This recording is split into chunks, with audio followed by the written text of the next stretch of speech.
Bonjour, bon après-midi, bonsoir, Balandino sur Étoile Nest TV. Grande et majeure de vous retrouver encore une fois aujourd'hui, hein, un jour après le déjeuner national de prière, si je peux le dire ainsi. C'était à Washington, ça fait l'actualité du jour. Beaucoup de gens ont parlé, beaucoup de gens ont réagi.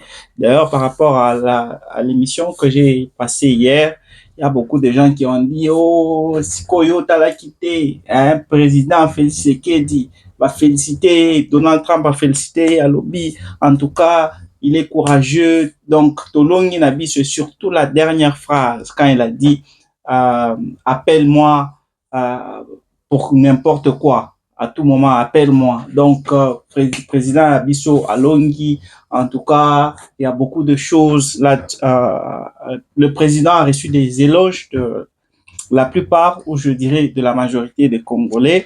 Alors, qu'est-ce que nous, sur décryptage politique, nous devons dire par rapport à ça? Vous savez, sur décryptage politique, on se tient sur ce qui est factuel.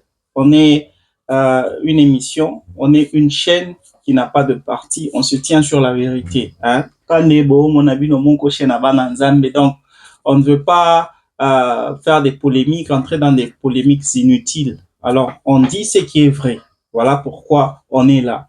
Et s'il s'agissait si quand même, les gens pouvaient nous comprendre sur cette base-là, je pense qu'on aurait plus d'éloges, de compliments que de commentaires négatifs, parce que la plupart des gens ne comprennent pas. Tout ce qu'on veut, ce n'est pas plaire à X ou Y, c'est juste que le Congo change. Alors, dans tout ce qu'il y a comme actualité politique, on ne prend pas tout selon la manière dont tout le monde voit ça. C'est-à-dire, c'est pas parce que Donald Trump a dit que Félix Tshisekedi était un président courageux et que s'il avait un problème, il pouvait l'appeler à tout moment, que nous aussi, nous allons venir vous dire, oh, donc, c'est-à-dire que le pays va bien, Félix Tshisekedi a gagné. Non.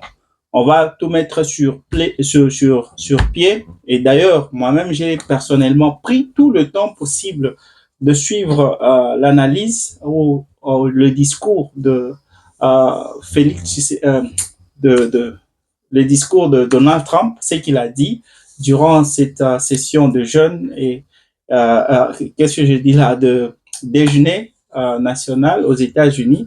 Alors, j'ai suivi tout et je peux comprendre de quoi il a été question. Alors, je suis là pour vous parler de cette situation, mais je ne vais pas d'abord vous passer seulement la vidéo ou le discours de Donald Trump. Je vais aussi vous passer deux vidéos qui ont refait surface. Hier même, il y a le discours d'une part de Paul Kagame qui parlait au 20e dialogue national au Rwanda. Il s'est exprimé toujours par rapport à la situation en RDC. Et puis, je vais mettre un parallèle par rapport à ce qu'il dit et ce qui a été dit à Washington. Alors, j'espère que on va bien se comprendre. J'aime vous venir avec des preuves, vous venir avec des sessions, des vidéos, des interviews pour prouver ce que je dis, parce que je n'aimerais pas que vous puissiez juste dire, oh non, euh, le président Fachi Béton, il a gagné. Non, nous devons mettre tout sur pied, vous faire écouter, vous balancer tout avant que nous puissions maintenant venir faire nos analyses, parce que je crois que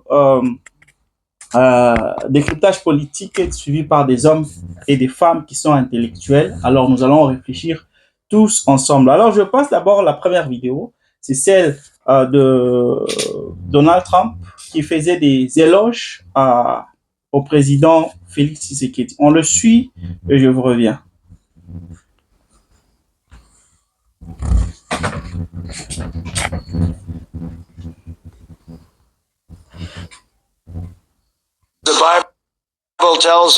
Comme il est dit dans la Bible, les faiseurs de paix seront bénis.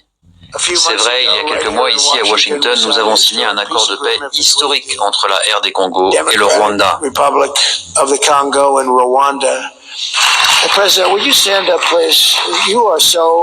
Président, est-ce que vous pouvez vous lever? Vous êtes tellement... Président, merci. Vous êtes vraiment courageux, un homme courageux. Ensemble, nous avons signé le plus grand accord historique sur les minerais entre l'Afrique et les États-Unis. Le Congo a une terre magnifique, c'est une terre incroyable. Alors cet homme, ce président dont Donald Trump n'arrive pas à prononcer le nom, vous l'avez bien reconnu, la Maurice, c'est le président Tshisekedi qui est arrivé en force avec une délégation très importante à Washington. Il y avait des pasteurs congolais, des hommes politiques, des représentants de l'église catholique, la SENCO, à la conférence épiscopale du Congo. Et donc c'est une délégation très importante qui est arrivée à Washington. Voilà. Là, c'était la première vidéo. Maintenant, je vous passe les deux autres vidéos du président rwandais, Paul Kagame. Je m'excuse, c'est en anglais, mais je vais vous expliquer de quoi il a été question. They have,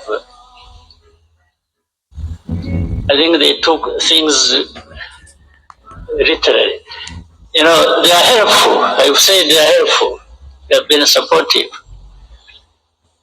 But they even are supportive in creating problems for us. They are helpful in one sense of solving the problems and helpful in another sense of creating problems for us. The amount of threats we come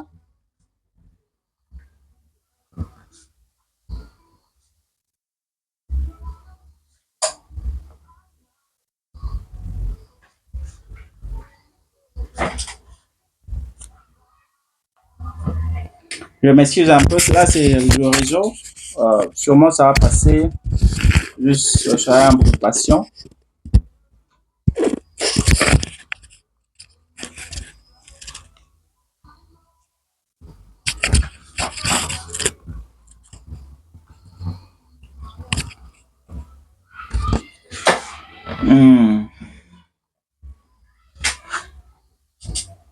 Pour comprendre, hein? Là, je suis déjà en train d'interpréter pour vous. Je vous prie d'être vraiment patient parce que j'aimerais que vous puissiez d'abord suivre ça, qu'on puisse tous suivre ça avant que je puisse vous revenir pour faire mon analyse. Parce que c'est très, très important ce que Kagame est en train de dire avant qu'on puisse maintenant élaborer la part des choses, dire ce que Kagame a dit et ce que le président Félix Tshisekedi est en train de dire ou bien ce qu'il est en train de faire. Il faut faire ce parallélisme-là entre les deux côtés pour qu'on voie un peu là où nous allons avec cette histoire. On suit encore une fois le président Paul Kagame.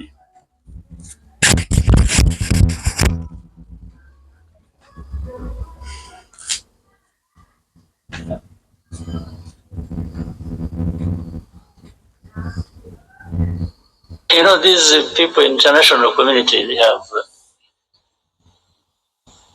I think they took things literally. You know, they are helpful. I would say they are helpful. They have been supportive. But they even are supportive in creating problems for us.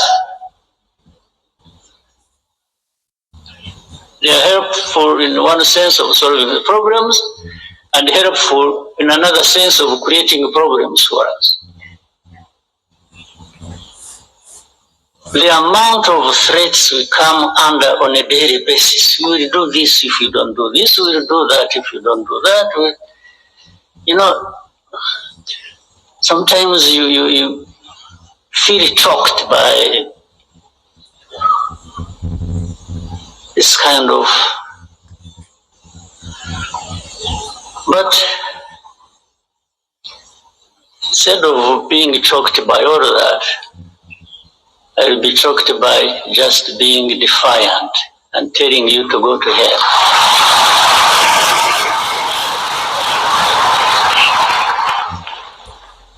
You can't create problems for me, at the same time come and blame me for these problems, and then start threatening me. How?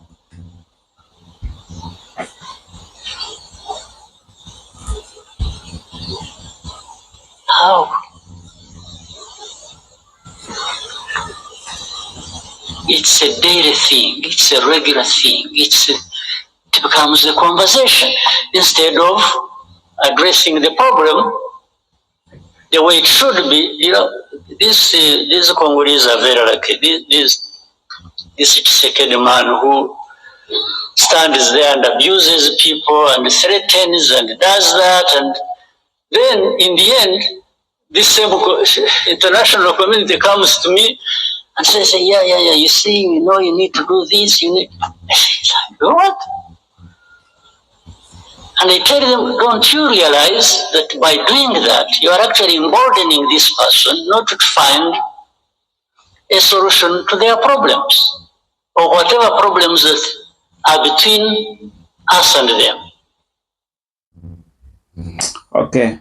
Je passe maintenant à la deuxième vidéo, toujours de Paul Kagame, parce que là, il a commencé, là où il a terminé, je me dois de vous passer la suite, parce qu'il était maintenant en train de parler de Félix Tshisekedi et son gouvernement. Alors, je retourne sur la deuxième vidéo pour qu'on suive ensemble ce qu'il a dit du gouvernement de Félix Tshisekedi. This Tshisekedi man who stands there and abuses people and threatens and does that, and then in the end, this same international community comes to me and says, yeah, you see, you need to do this, you need... What? And I tell them, don't you realize that by doing that, you are actually emboldening this person not to find a solution to their problems, or whatever problems that are between us and them. You treat a country or a president or a government like a spoiled child. You look back and ask, check. There is no blame that ever goes to the very people who created this problem and who continue in the same problem. But when it comes to Rwanda, it's our problems we are blamed for, and it's their problems we are blamed for. So we are blamed for two kinds of problems. Our own, we may have our own problems, that for sure we'll own up and deal with that. But how do we deal with the blame for other people's problem? They should be owning up to and dealing with. How do we deal with that?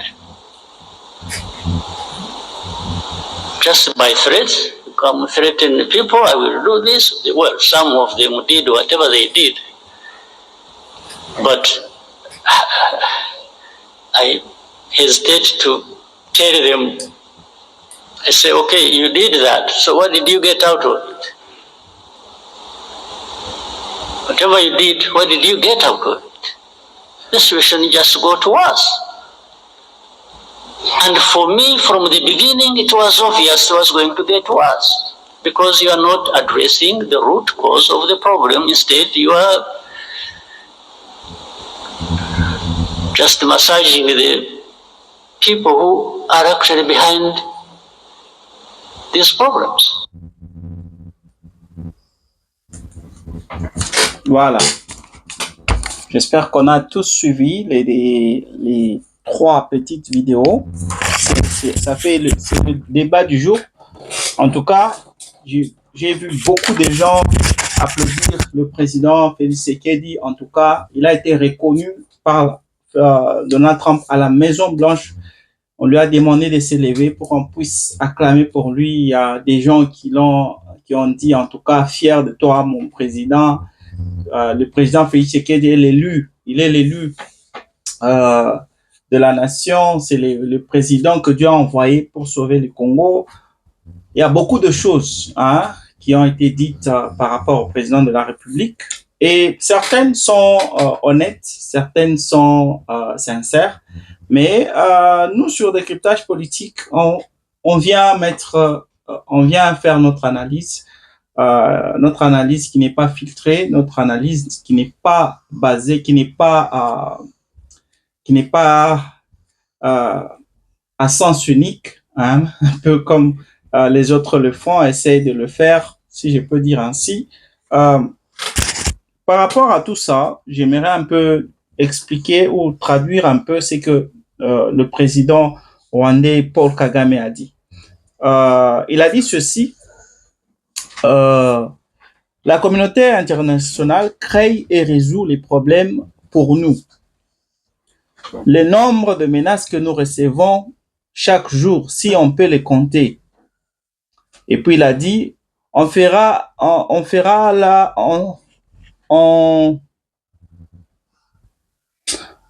il parle des menaces, on fera ça si vous ne faites pas ça. Donc la communauté internationale qui menace le Rwanda, on fera ça si vous ne faites pas ça. Et puis il a dit qu'on se sent étouffé. On se sent étouffé. Il parle de la communauté internationale. Il dit on se sent étouffé, mais il a fini sa phrase en disant je préfère être le feu, aller au diable. Là, il l'a dit à la communauté, il s'adresse à la communauté internationale. Et puis il a dit encore, vous ne pouvez pas créer un problème pour moi et chercher à me sanctionner. De quel problème il a dit là? On va en parler dans notre analyse. Je continue. Il a dit Félix Tshisekedi et son gouvernement sont chanceux. Ils disent partout ils abusent les gens, ils menacent des gens. Là, il parle de lui et de son gouvernement. Il dit la communauté internationale vient nous dire oh, tu vois, tu ne peux pas faire ça. Donc la communauté internationale vient auprès de Kagame pour lui dire oh non, tu ne peux pas faire ça, tu ne peux pas faire ça, tu ne peux pas faire ça. Il dit en faisant ça, vous n'aidez pas. Là, il répond, c'est la réponse qu'il donne à la communauté internationale. Il dit en faisant ça, quand la communauté internationale écoute seulement ce que Félix Tshisekedi dit et vient interpeller Kagame, il dit en faisant ça, vous n'aidez pas le Congo ni Félix Tshisekedi. Il doit résoudre ses problèmes. Et puis il continue. Nous sommes blâmés pour nos problèmes et leurs problèmes, c'est-à-dire les problèmes du Congo. C'est là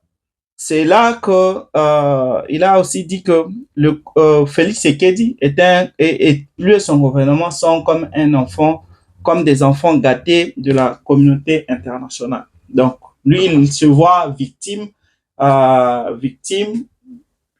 parce que les problèmes, on lui attribue les problèmes du Congo. Donc, il a même dit que lui et les Rwandais peuvent ensemble s'occuper de leurs propres problèmes. Mais le problème, c'est que quand on est en train de le blâmer pour les problèmes du Congo, c'est là qu'il n'aime pas. Mais quand même, il n'a pas manqué de dire à la communauté internationale d'aller au diable. Alors, je retourne à la première vidéo. Le président Félix Tshisekedi a été à Washington. Il a été à ce déjeuner qui est organisé chaque année entre le président de la République américaine et les congrégations religieuses ensemble. Ils parlent un peu, c'est comme un discours adressé aux religieux. Et puis après le déjeuner et après le discours du président, va s'en suivre des prières. Et puis après, c'est le déjeuner partagé ensemble et qu'on sort. Alors, le président Félix Tshisekedi était invité, il a été là-bas, puis vous avez vous-même écouté ce que le président Donald Trump a dit de lui.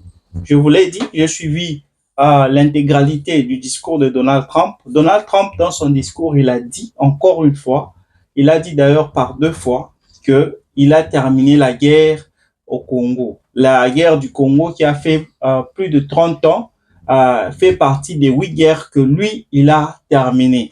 Là, il avait dit d'abord en première position, avant même de parler de Félix Tshisekedi. Alors, après, dire que Félix Tshisekedi est brave, oui, je peux dire que Félix Tshisekedi est brave parce que il n'a pas voulu, comme un peu il le disait par le passé, si je dois négocier, je ne peux pas négocier avec avec Kagame. Je veux aller à la source. Un peu comme il le disait auparavant, il demandait à la communauté internationale, au lieu de traiter avec Kagame, pourquoi ne pas venir traiter avec nous directement? Parce que Kagame est en train de tuer, au lieu de traiter avec lui pour piller les minéraux congolais, traiter avec nous directement. Vous voyez? Alors, c'est ces choses qu'il a toujours, c'est la chose qu'il a toujours faite tout ce temps. Vous le voyez, c'est un président qui voyage trop. Alors, il se peut qu'il a noué des relations avec beaucoup de pays de partout dans le monde. Il a signé des accords. Récemment, c'est les Émirats arabes unis avec lesquels il a signé des accords. Donc, ils vont plus avoir des minéraux stratégiques. Ils vont avoir une part des minéraux stratégiques à Kolwezi. Il y a même des mines qui vont commencer à faire le transfert de minéraux parce que les Émirats arabes unis vont réhabiliter les ports de Lobito. Il y a pas que ça, le port de Banana aussi.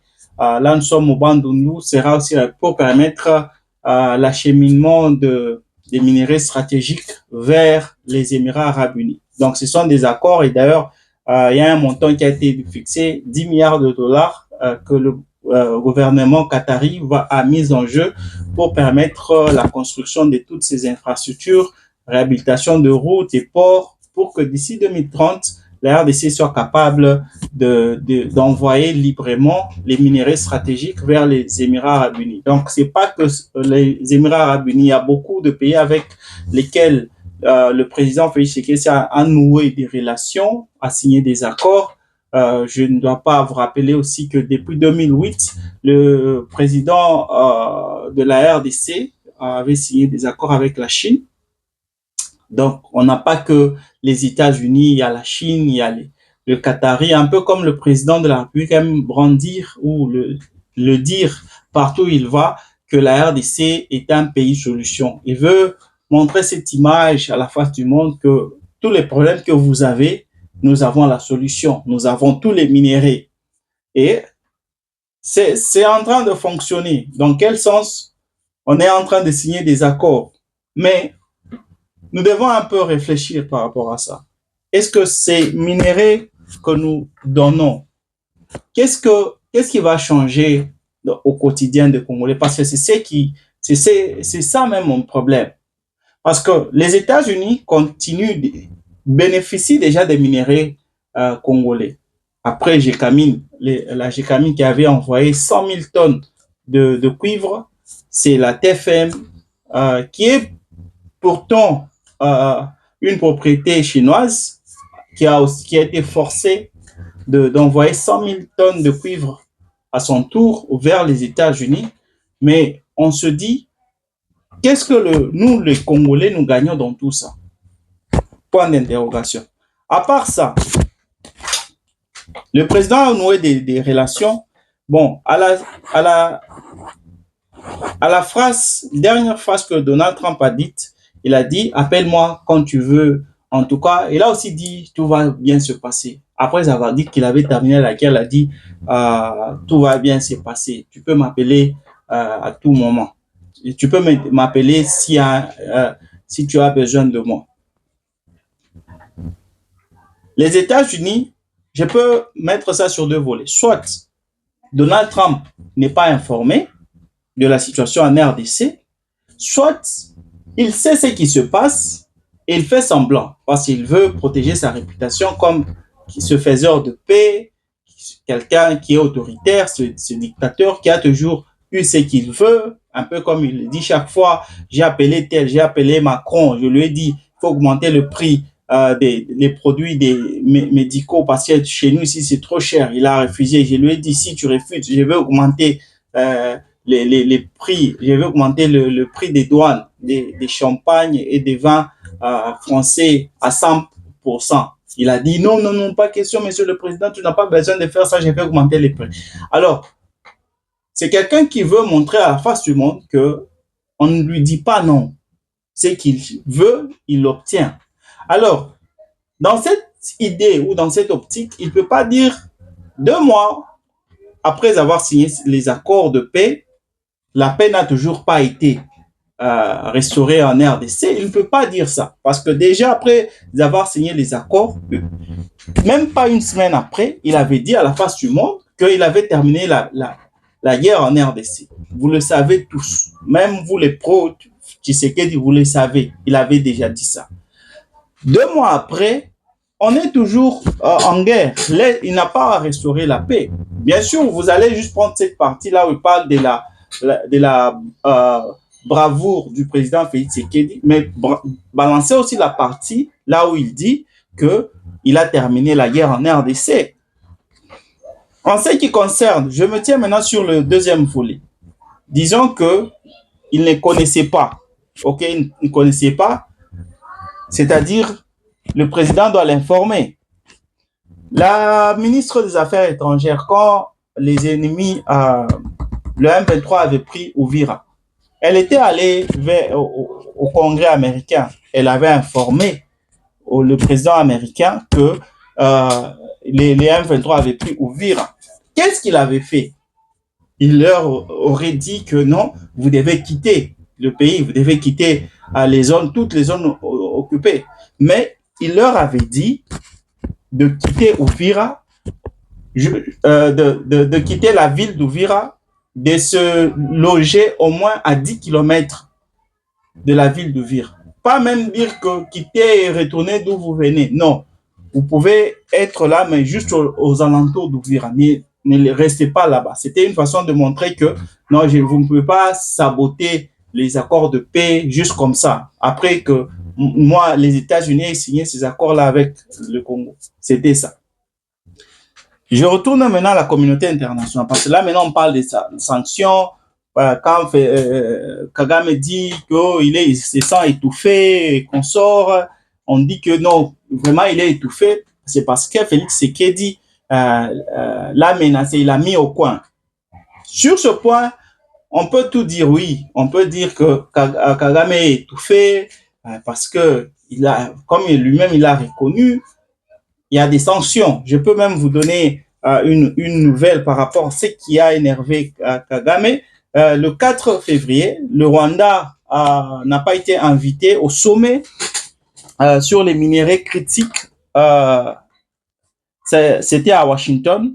Pourtant, Kagame disait, vous allez vous rappeler, il disait que le coltan rwandais était meilleur que le coltan congolais parce qu'il pille notre coltan et puis il le travaille et puis il expédie. Alors, il fait de ça les meilleurs que celui de la RDC. Alors, à ce congrès ou à ce sommet de minéraux, il y avait 50 pays, parmi lesquels la RDC figurait. Donc, il a compris que non, au lieu qu'on puisse traiter avec lui, on semble le mettre à côté pour traiter avec la RDC. Alors, ça l'avait beaucoup énervé. Voilà pourquoi il a dit tout ce qu'il a dit là. Mais est-ce que cela veut dire aujourd'hui que la communauté internationale est en train d'écarter le Rwanda pour traiter directement avec la RDC? Est-ce que la communauté internationale va sanctionner les Rwandais, comme parce que tout le monde le dit maintenant, même au Congrès américain, il y a des républicains qui parlent des sanctions envers le Rwanda et consorts. La communauté internationale, c'est elle qui travaille avec le Rwanda. Ça, c'est une réalité. La communauté internationale travaille avec le Rwanda. Donc, ce n'est pas une réalité, c'est pas quelque chose qui va changer juste au bout du temps comme ça. Ok, on arrête de traiter avec le Rwanda. Après toutes ces années de loyauté de Kagame envers cette communauté internationale, on ne peut pas juste l'abandonner comme ça.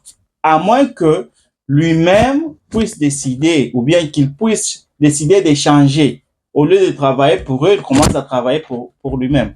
Je peux vous rassurer que la plupart, presque 80% des minéraux que le Rwanda est en train de voler du Congo ne profitent pas aux Rwandais. ça part, tout l'argent là, ça part vers ces pays-là occidentaux. Ce sont eux qui bénéficient de ça. Alors, Félix Tshisekedi nouait avec ces pays directement. Alors, il y a ceci, il y a ceux-là qui vont se dire, oh non, bon, on traite avec toi, mais l'autre là, on travaillait avec lui pendant toutes ces années, mais lui, il nous donnait ça à ce prix. On ne faisait rien pour lui. C'est juste qu'il nous vendait ça à un prix, et puis les minéraux étaient déjà travaillés. Qu'est-ce que toi, tu vas proposer de plus? Ouais. Donc, on ne peut pas juste abandonner Kagame parce que le président Félix Tshisekedi va nouer des relations directes avec tous ces pays-là. Et même si cela venait à être vrai que, ok, tous ces pays acceptent maintenant de travailler avec la RDC, il n'y a pas de sanctions que nous pouvons espérer. Oh non, il y aura des sanctions envers les Rwandais. Il n'y en aura pas. Tout ce qu'il y a comme sanctions, ce sont des semblants de sanctions. Parce que ce sont les mêmes personnes qui travaillent ensemble. Comment vous espérez que Kagame, qui a déjà accepté, qui a signé des accords avec Washington pour recevoir les prisonniers américains, comment est-ce que Donald Trump peut sanctionner Kagame? Ça ne peut pas se faire. Ouais. Il a lui-même, comment est-ce que vous trouvez que c'est Kagame peut dire à la communauté internationale d'aller au diable? Non, il ne peut pas faire ça. Normalement, il ne peut pas faire ça. S'il l'a fait, c'est parce qu'il sait que ce sont ces pions, c'est juste c'est un peu comme du théâtre. Il veut faire croire à la face du monde que il est victime, et la communauté internationale vraiment s'occupe, se penche plus de la RDC, du côté de la RDC, et lui, il est victimisé. On veut nous faire croire ça. Mais derrière les bureaux, dans les bureaux, ces gens-là travaillent ensemble. C'est aussi simple que ça. J'espère que nous nous comprenons par rapport à cette situation. Je sais que vous êtes nombreux qui allez venir dans les commentaires chercher à dire des choses, mais ce que je suis en train de dire ici est réfléchi. Pour quelqu'un qui réfléchit, va comprendre ce qui se passe. On a parlé, parlons même de la vérité que Félix Tshisekedi a mis à nu le Kagame. Il a dit toutes les vérités. Donald Trump connaissait ces vérités-là. Il a dit que c'est vrai, ok, il y a ça, il y a ça, il y a ça, il y a un problème. Les Rwandais est en train de tuer les Congolais. Parce que c'est ce qui s'est passé. C'est là que tous les problèmes ont commencé. Qu'est-ce que Donald Trump a fait dans les accords? Il n'a pas reconnu le Rwanda comme le prédateur, comme celui qui tuait le Congo. Mais le Rwanda a été reconnu comme victime. La même chose pour la RDC. La condition pour terminer ce problème, le Rwanda doit sortir. La RDC doit d'abord enlever, neutraliser les FDLR. Après quoi, le Rwanda va maintenant sortir ses troupes de la RDC. Donc, on n'a pas reconnu nulle part que le Rwanda était à la base ou la cause de la guerre en RDC. Donc, la communauté internationale connaît tout. Ça a commencé depuis 1994. Vous connaissez l'histoire, je vous avais déjà expliqué ça. Donc, on connaît tout. Seulement que, bon, Félix Tshisekedi a décidé de venir maintenant nouer des relations directes avec tous ces pays-là qui pillaient les minéraux congolais à partir du Rwanda. Alors, c'est comme si vous avez deux offres. D'une part, vous travaillez avec les Rwandais qui vous offrent ça, et puis de l'autre part, il y a le président de ce pays même qui est victime de la guerre imposée par le Rwanda qui vient vous offrir aussi ces minéraux. Mais vous allez faire quoi? Bon, vous pouvez utiliser les deux côtés et vous enrichissez même plus davantage. Vous pouvez voir là où vous avez plus d'avantages. La guerre en RDC ne profite pas seulement au Rwanda, ça profite aussi à ces pays-là. Donc, disons qu'il n'y a pas la guerre. Maintenant, on va voir, ok, on termine la guerre. Non, on ne va pas aider le Rwanda. Maintenant, qu'est-ce que toi, tu vas nous proposer? Est-ce que ces minéraux seront gratuits? C'est là que mon problème est.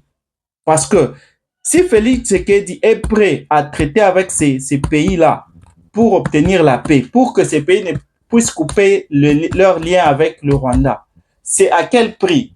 C'est-à-dire donner nos minéraux à ces pays-là pour que ces pays puissent couper leurs relations diplomatiques avec le Rwanda et que la RDC soit libre, si je peux dire, des mains des Rwandais.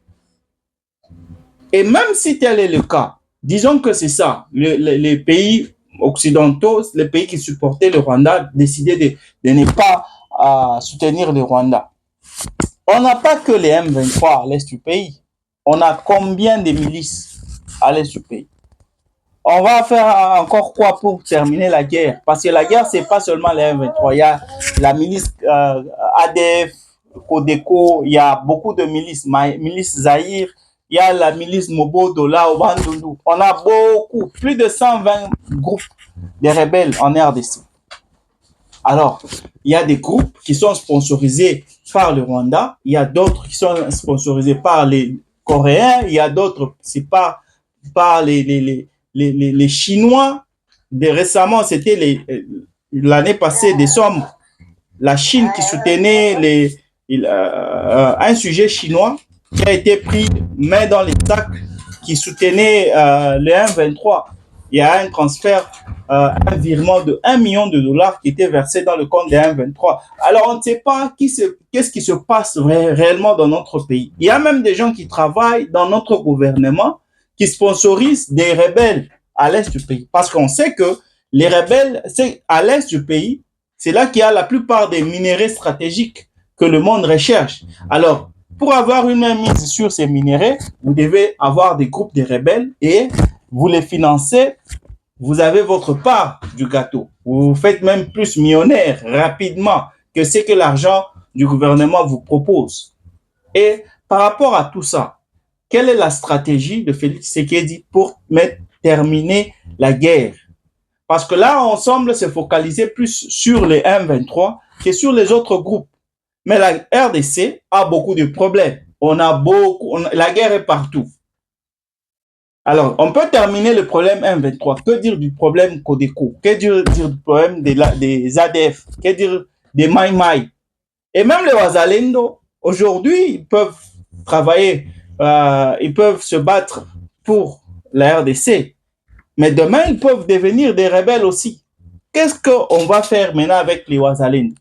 Leur président, celui qui les sponsorise, les députés nationaux, Willy Kishiki, il avait dit lui-même sur la chaîne, sur les antennes de Télé 50, qu'on lui avait posé la question de savoir est-ce que les M23 et les Wazalendo ne sont pas une bombe à retardement. Il avait dit c'est une possibilité si ces gens ne sont pas pris en charge par le gouvernement. Si demain, ce sont les Wazalendo qui deviennent aussi des rebelles, on va aller voir qui pour terminer le problème de Wazalendo. Mesdames et messieurs, merci d'avoir été de nôtres. S'il vous plaît, aimez, partagez. Si vous aimez ce qu'on fait, soutenez l'information indépendante. Cela va beaucoup nous encourager. On se retrouve demain avec la même force, la même énergie. Bye.